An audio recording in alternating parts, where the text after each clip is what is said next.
you hear the one and only Shopper Queen, guys, in Patetin Zabaletim Nazi. One thing about me, Yoshalang in Plaka. So, ladies from Yangalo, and Funinitine, and Konigwini Mali, Mobagufuns, get to Rataganzi, Orangelo in Patetin Zabaletim Nazi. Now 1.80 registration, Ukonaktola, Gufunza 4 courses for 4 weeks.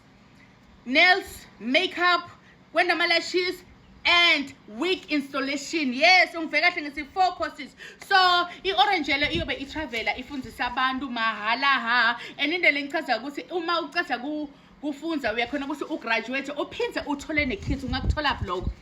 Ngitshela ukuthi ungatholaphi. Niyabona into lesinendela dona. Orangelo nayo inika infundisa mahala ha, just wena ini ukhipha 1.80 for e-registration. Kanti ungawari ukuthi wena ngoba usempumalanga bona base Gauteng. No, they'll be traveling yonke indzawo bafundzisa nini ma ladies. Ngicela ukuthi nithathe inamba niba WhatsApp nginonishiyela nje la kule flyer yami le to logo ivela laphana. Niba WhatsApp guys, lethuba leli angeke niphize nithole 4 weeks for 4 courses ubhadara net 1.8 for ku register. Uthole certificate, uya graduate, uthola nekit. Nifunani? Ayiphane ngani?